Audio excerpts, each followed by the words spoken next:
There are many people who are very, very depressed after they retire. But retirement can be a very depressing time if you don't have a life. If you go that other route where you spend the majority of your time on the couch in front of the television set.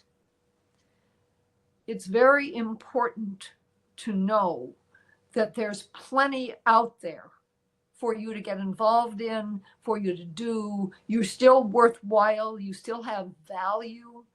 These are the things that people worry about when they're ready to retire. Will anybody care about me anymore? Will I have value? Will anybody want to be with me? Want to even talk to me? So this is a major concern. And it is possible to find life out there.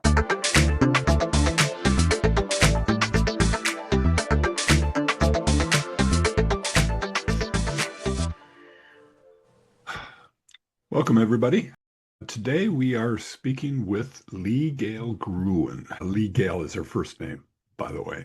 I've learned that the hard way. She is an actress, a speaker, and an author. Gale, it's always better if the person I'm talking to speaks to themselves and who they are and what they do. So why don't you introduce yourself? Right. Well, it's nice to be here. Thank you, Neil.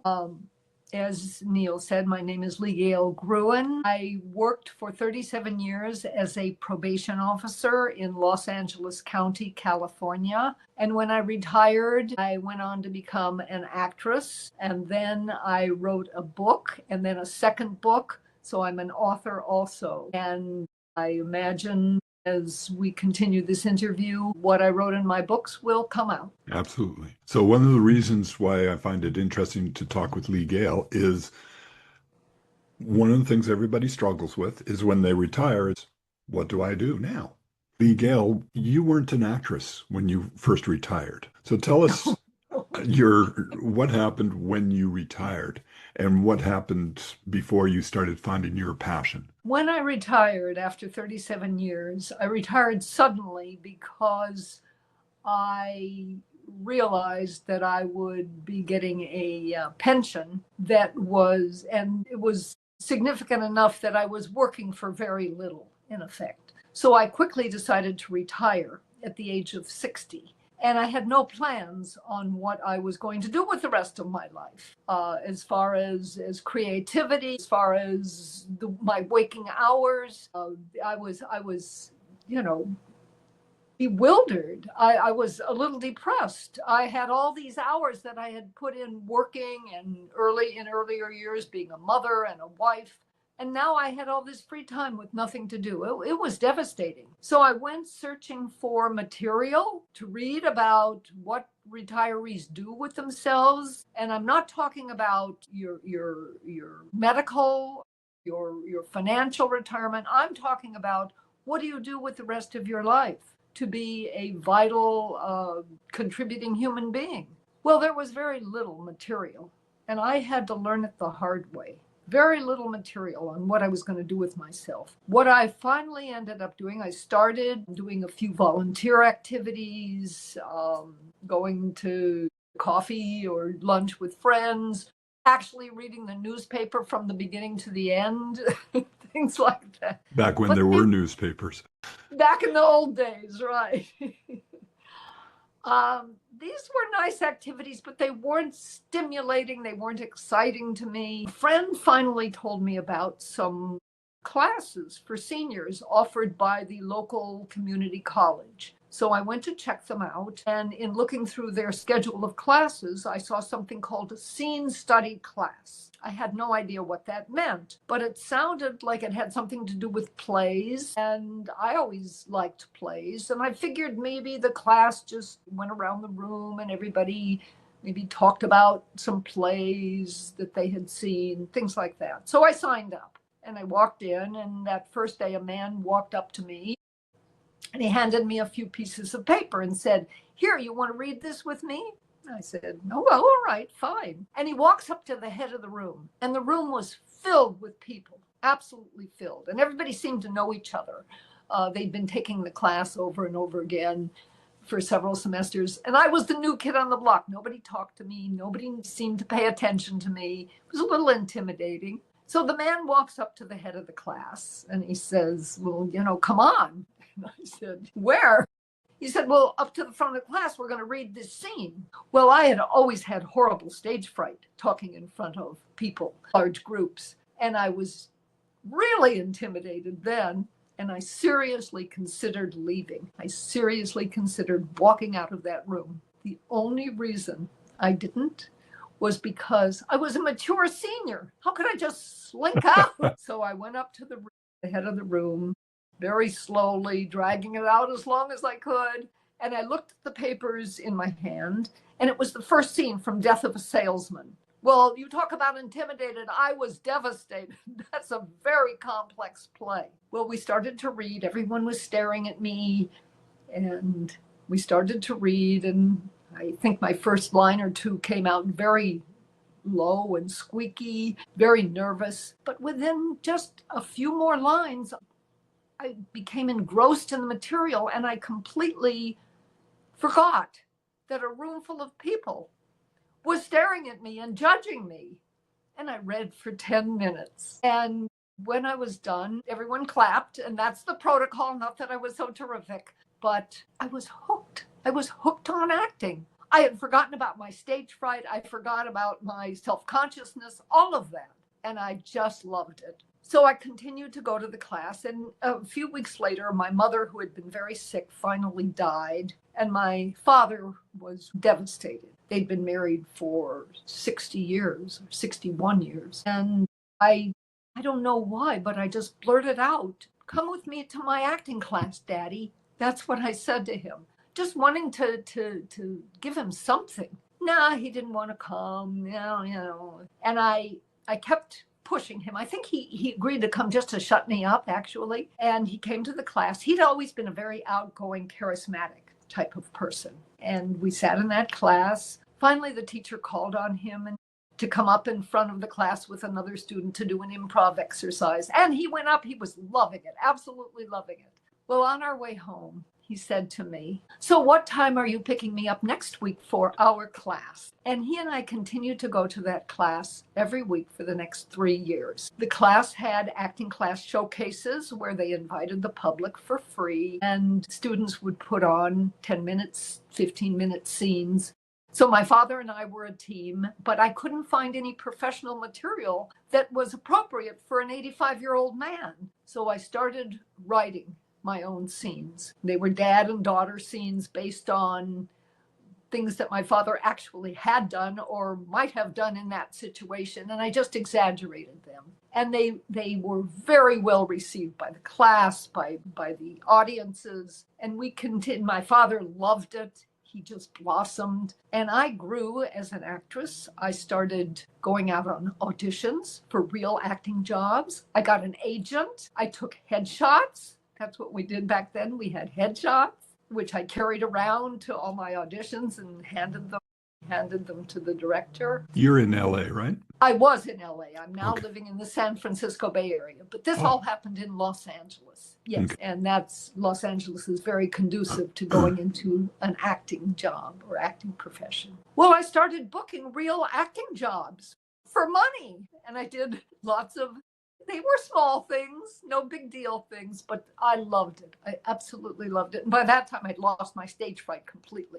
So now you give me a place to talk. I'll talk anywhere. And I started realizing that this idea of my father and myself attending this acting class together, this senior acting class, was unique or almost unique. Certainly for that class, we were the first father and daughter team that had ever attended that class.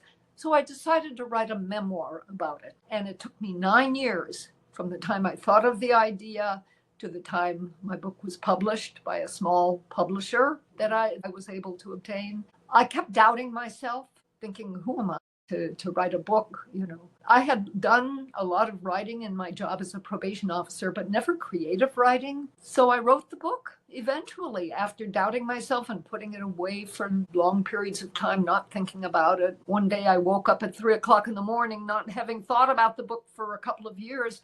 And I had the whole chapters, paragraphs, chapter headings written. And I got up and found some paper Post-its, in this case, the only thing I could find. And I started writing my book on a pack of Post-its. And my book was finally published. Now what? Now I'm an author and my book is published. Now what do I do? So I realized I started researching that. I started going to writers groups and learning that I had to have book talks, give book talks, things like that. So I started giving book talks. And now that I no longer had stage fright, I was loving that. So I started learning how to promote myself. And little by little, I started giving lectures. People would come up to me at my book talks and tell me how devastated they were. They had just retired. They didn't know what to do with themselves, like I had experienced. And I realized that I ought to write a book, a self-help book, to help people like me, like them, people who are getting ready to retire or who have just retired and are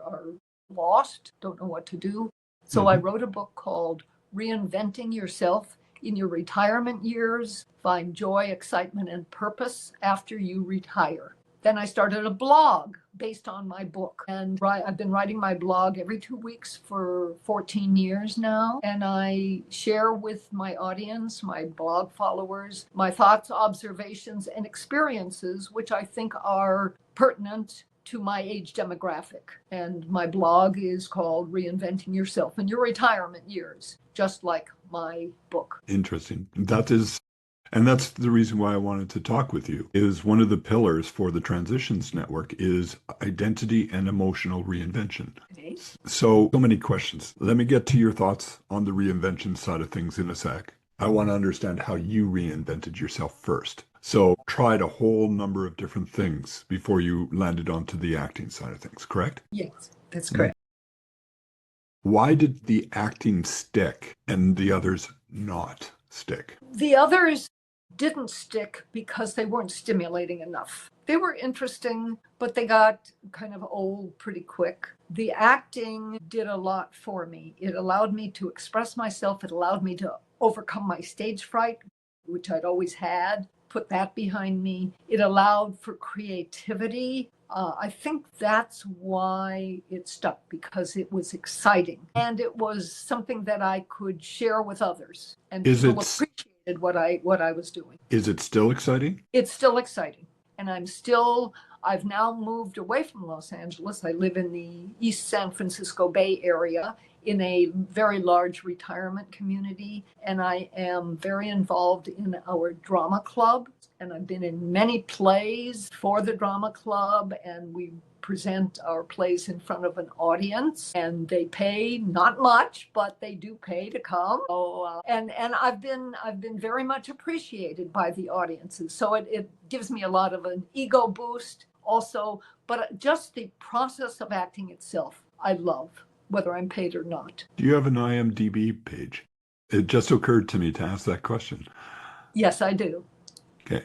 So I will look that up and I will add that to the description of this video so people can go and take a look at yourself and some of the things that you've done. Okay, now IMDb is for film, and it is also from things that you have done that are legitimate film projects. So okay. I have not contributed to IMDb in several years, but I've got several things up there so people can see it. Okay, so you went from there, from the acting, into the writing of stage plays with your father. Yes. How was that transition? Because that seems like a natural transition from the acting. And I can see a progression from acting to writing of plays to writing of books. So there's a natural progression there. How was that transition? I had been writing all my professional career as a probation officer. I would write sentencing reports for judges to help sentence criminal defendants. That was a major part of my job. So I had writing skills, but that was technical writing. It was not creative writing. So I had never done any creative writing. I didn't even know if I could. My first creative writing was writing the scenes that my father and I performed in the acting class showcases. When I gave it a try, I found that I had a natural bent for it, and I was pretty good at it. And my writing skills that I already had helped a lot with that. So that was my first stab at writing. when I wrote my memoir, and by the way, the name of the memoir is Adventures with Dad, A Father and Daughter's Journey Through a Senior Acting Class. And both of my books, by the way, are available on Amazon.com. When I wrote my book, and I told you it started at 3 o'clock in the morning on a pack of Post-its, I decided to put in all 6 scenes that I had written for my father and myself to perform on stage. So all of and they're short scenes. They ran about 4 or 5 minutes each. So all of my scenes are in my book. And I've had several people tell me that they were in a play reading group or an acting class for seniors, something like that. And they bought my book just to use those little scenes in their classes. So that's kind of interesting. But I needed a subject to write about, and my father was perfect fodder for that. He was, as I told you, kind of a very outgoing, charismatic man, and he got himself into more situations. So I just exaggerated a lot of them and put them in the book. Those things, though, back to your original question, how I transitioned, it was from my job, learning writing skills, into creative writing, first the scenes that my father and I performed, next into writing a book. And again, I was doubting myself. I think that's something that I'll talk about maybe a little later, about people doubting themselves and that they should try anyway. Okay. You're going to succeed if you don't try. Yeah. Now you've moved from that into your book on Yes. Tell me about that. That was motivated by people, as I mentioned earlier, coming up to me at book talks often or just in general and saying, I'm absolutely lost. I just don't know what to do. I ran into so many people like that. And I realized I've lived that.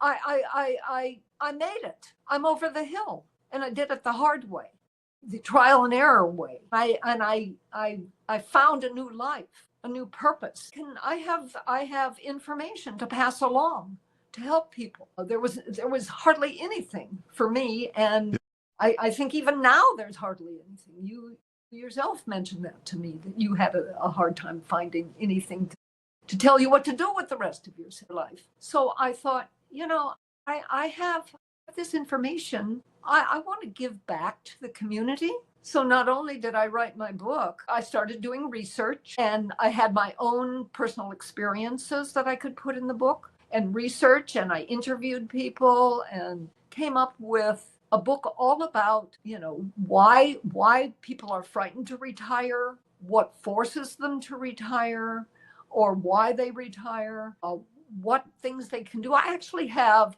a whole big section on lots of suggestions that you can do in your retirement, things that people may not have thought about. I'll give you one example that I use to help people figure out what they'd like to do.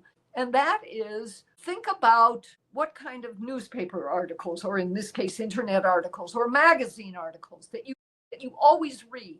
What are you always drawn to? And for myself, one of the early things that I tried, I realized I loved science. And I always read every science article that I found in magazines or papers, even though I wasn't into science myself in my career. So I thought I'd like to do something that has to do with science. And living in Los Angeles, I lived very close to something called the La Brea Tar Pits. I don't know if you've ever heard of them. They're very famous, world famous, and they trapped prehistoric animals, and the animal bones have been recovered and placed in a museum. And I contacted them, and sure enough, they had a docent program where I could lead docent tours around the museum. So I got involved in the docent program. They trained me, and I led visitors around the museum, visitor groups. I loved it. I absolutely loved it. Tapped into my acting skills. I was able to perform in front of these groups. They loved it. They got so much out of it. So that's one thing that I did. And that is how I found it, by thinking, what kind of things am I always drawn to reading about? So that, I hope that answers your question. Absolutely. So you said something interesting. You said people are afraid to retire. That's the first time I've heard that statement. And I've been interviewing a lot of people for the last couple of months now. And that's the first time I've heard that statement. What are they afraid of? Just out of curiosity. Your job, your career, or if you're a full-time homemaker or parent and don't work at a job, that's your job. And this is what they know. This is what they do, 8 hours a day, much of their waking hours. They don't know anything else. And they're afraid to leave that. Take a job, for example, that gives you status, that gives you purpose. If I leave my job, how am I going to get that? Where am I going to get that? So that's one reason that people don't want to retire. I have a cousin who used to have his own accounting firm, and he was an accountant all his life, head of his own firm. He didn't retire until the age of 80 because he kept saying, I don't know what I'll do with myself. So that's a big fear. What is out there? How do you find it? That's another thing I mention in my book. How to find, say you identify something. Okay, I like science. Where am I going to find something where I live that taps into science? And one thing I tell people is research it on the internet, put in a question into AI or into Google. I live in such and such a city and state and country, and where can I find something that has to do with, and in this case, the La Brea tar pits had to do with paleontology. Where can I find something that has to do with science or paleontology, if you want to be more specific, near where I live? If you don't, and then I tell people, if you are not internet savvy, if you're not a techie like you are, go to the library. Ask the librarian to help you. There are resources. People don't know where to find those resources. And when people retire and they're depressed, like people who came up to me were depressed. They didn't know what to do with themselves. I've had family members ask me, my father is so depressed. He's just retired. He doesn't know what to do with himself. I'm trying to get him to go to the local senior community. I make suggestions and he doesn't want to go. Well, I can understand that. It's scary to walk into a place that you don't know anyone. Just like I walked into my acting class. I didn't know anyone. Everybody knew each other. They were talking and no one was paying attention to me. That is intimidating. You know what I said to the daughter of that man? I said, go with him. Go with him to the senior center the first time or the second time or the 10th time. Go with him and be there and help him navigate it until he gets comfortable and can go on his own. Don't just hand your loved one a list. Here's places you can go. Here's things you can do, and expect them to do it. If they're depressed, if they're intimidated, that's in my book also. It's funny. My father is still alive. He's 94, turning 95 this year. He's just recently stopped doing what has been his passion for decades, which was genealogy. And I'm saying, Dad, you really need to get out of the house. You need to go do something. And he said, what? And it's like, you have to experiment. You have to try different things. But you're right. Saying that to somebody and then expecting them to do it can be intimidating for them, regardless of the age. It's almost, while you were talking, it reminded me of the first time a little kid is going to elementary school. That first day is going to be scary for them. And it's like the first day that you go to high school, the first day that you go to university, first day you start working. It's a scary change. That's right. Relating back to those other firsts, those other transitions is very similar. It's exactly right. We're always scared when we're off balance, when something is new, when we don't know anybody else. This is so why, so many people, when they get together or when they do something, try to get somebody to go with them, friends, let's go together. I'm glad you shared that about your 94-year-old father. I can't imagine a 94-year-old man going out there and finding something. I think you would have to not just give him the suggestion, but maybe take him by the hand like a child, in effect, and go with him until he's comfortable enough to go by himself. If you find something that grabs him and he likes it, and maybe another person there goes, oh, come on and sit at our table, whatever, then he might be comfortable enough to go by himself and find that person there and go, oh, I'll sit at your table again. Do you see a common thread about through the things that people try? Something that's common to you went into acting? Yes. Me, I'm into the podcasting side of things. My father, for the longest time, was doing genealogy for other people, other families, so on and so on and so on. A number of the people I've talked to, Carol Rosenstein, she started Music Men's Minds for helping her husband who had Parkinson's. But it was always reaching out. It was always outward focused as opposed to inward focused. Is that a common thread? You know something?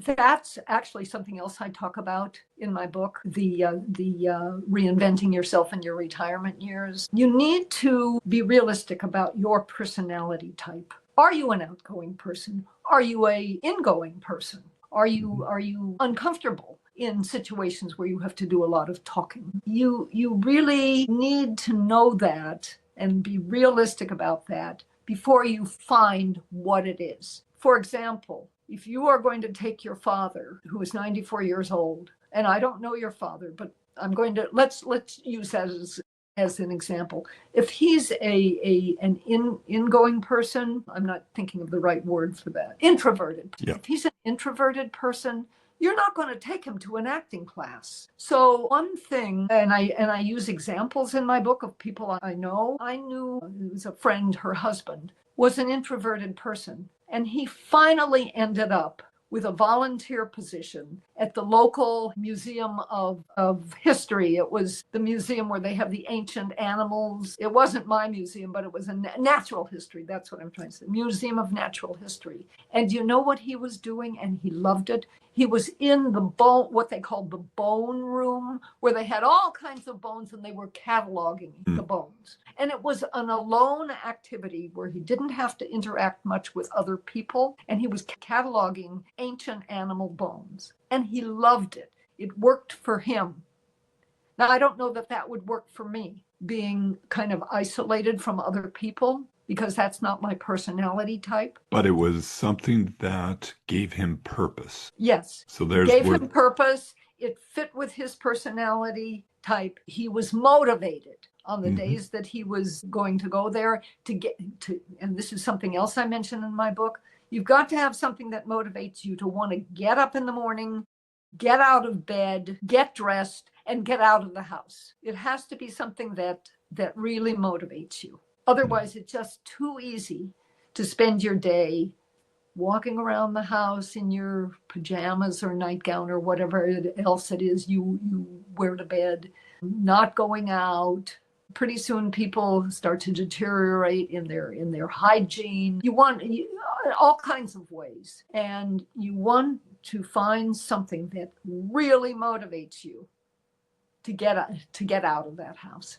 You were mentioned a number of people were coming up to you because they couldn't find anything. They were retired and they were kind of lost. Is there any trends that you saw with regards to how long it takes people to find that? Something for them to be involved in? Some never find it. And among seniors, and you wouldn't think it, but there is a lot of alcoholism, a lot of drug use. It's so with the general population, but you'd think that by the time someone is retired or a senior, that would not be a part of their life, but that's not so.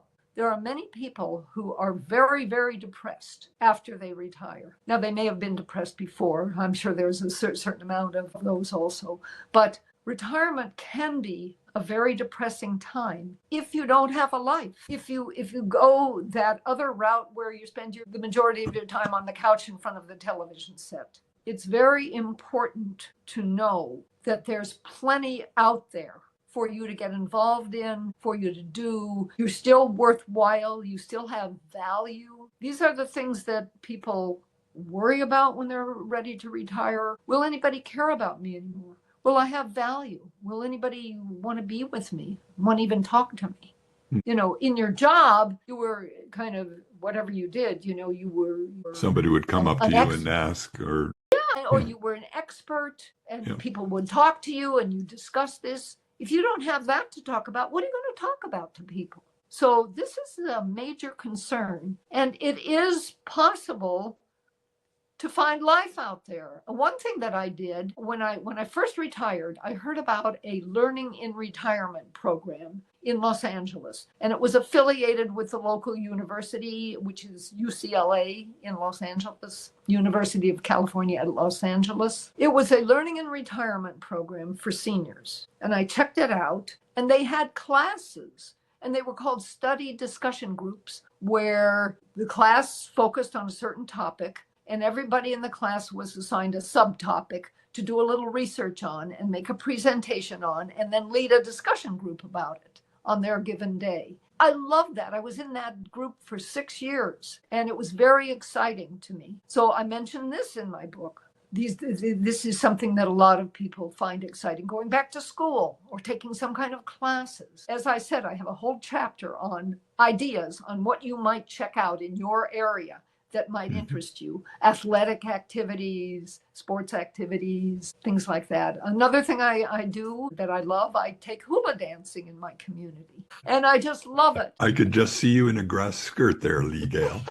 Don't forget the coconuts. But we actually do perform. We perform in stages here in my retirement community, as well as outside of the community. We perform at local retirement homes, other centers that hire us, and they pay us too, by the way. So not a lot, enough for us to help buy our costumes or go out to lunch as a group once in a while. But it is so exciting, and I love it. Now, is your father still with you? No, he passed away several years ago. That's a common thread now that we're getting up into these age ranges. How has that impacted your association with the outside world? And now I ask that because I lost my aunt a week and a half, 2 weeks ago. She passed at 97. And my dad said to me, I'm the last. I'm the last of his generation. Yeah. And I could see it actually did have a bit of an impact to him. It's in the back of his mind now. Of course. But that happens as we lose people. How has that impacted everything that you've been doing? I'm very well aware of that. I've had some relatives who have died. I've had friends who have died. It's upsetting because you know that that's what will happen to you eventually. Yeah. But I tried not to focus on it. I think my most recent blog talks about not focusing on uncertainty. That was my most recent blog.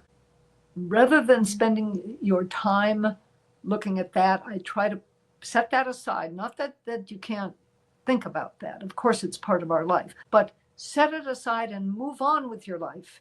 And find the excitement, the purpose. I'm 84, and I'm still in pretty good health. I'm vital. I imagine a time will come when that is not so, but I can't let today be impacted by what might happen in the future. I have to, I use the term, I have to grab life. Life is very exciting to me. It can be exciting to other people too. If you can identify that thing that excites you. Find that thing that excites you. And it can be found. I go into stores like the local pharmacy store, drugstore, and I see people at the cash register who are my age. And a lot of them are not some may be working because they need the extra money to supplement whatever other income they have.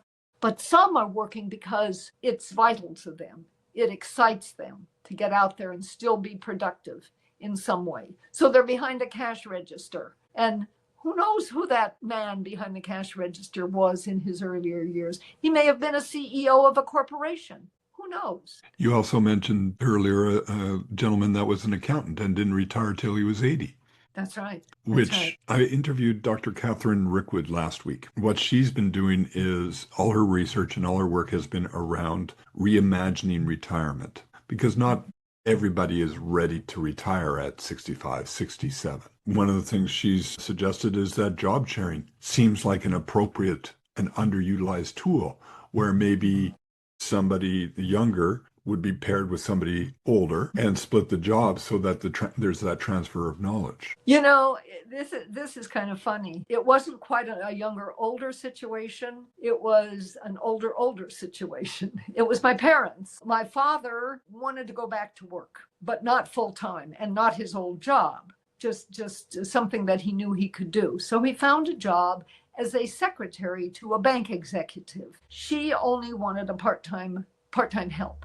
So he worked I think it was 3 days a week, might not have even been the full day. I don't recall. And it was great. It went on for a couple of years. And she finally said to him, my job has progressed to the point where I need someone full time. Will you come to work for me full time? And he said, well, no, I don't really want to. I retired. I don't need to work full time. I don't even need to work part time, but I wanted to. And he said, but and he talked it over with my mother. He said, my wife worked as a secretary. What would you think if I worked 3 days and she worked 2 days? And that's what happened. And they did that for years. They worked, and sometimes when one of them couldn't work one of their days, the other one would fill in. It was great. And they got a vacation. They got a raise. I mean, it was adorable. Their kids loved it. That's very similar to my wife, where the kids are into their mid-20s, and she's like, what do I do with myself? So she has her Bachelor of Science in Chemistry. She has her MBA, and she had decided to become a stay-at-home mom when she was laid off from her last job. She was working for the BC government as a venture capitalist at the time. But 20 years later, she said, you know what? I'm just going to take a job at retail job, and she works 3 days a week, and they keep wanting to push her up to 4 or 5 full time. And she's like, my body can't stand standing that long. So, yeah. Good for her. Good for her.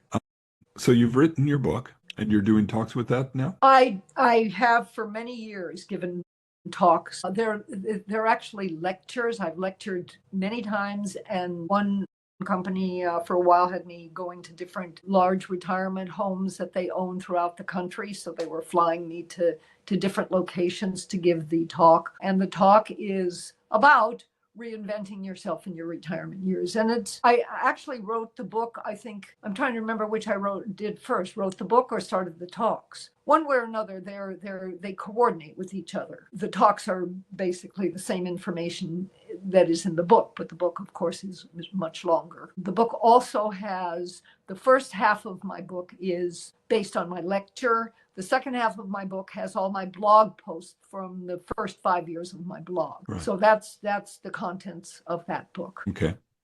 And is there another stage after the book and the lectures? Because you've evolved from the actress to the stage playwright to the author to the lecturer. Is there a new stage coming? Well, I'm thinking about a podcast. I've kind of started a podcast or the beginnings of one. It is online, and it's not called Reinventing Yourself in Your Retirement Years, because you can't have such a long title for a podcast. It's called Retirement Made to Order. Is that you know what? I think that's the title. I'm going to have to look it up. I haven't revisited it for a while. I started it. I have some podcasts up, and I kind of put it aside.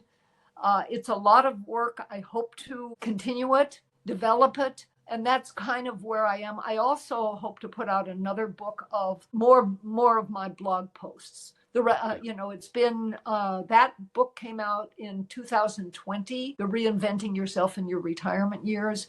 And it came out in 2020. So it has the first 5 years of my blog posts. Now I've got another 6 or 7. So I want to put them in book form. So I do hope to do that. Okay. So just so everybody knows, Lee Gale and I are talking with regards to me helping her with her podcast. So bringing her into the Transitions Network. That's the reason why it's called a network.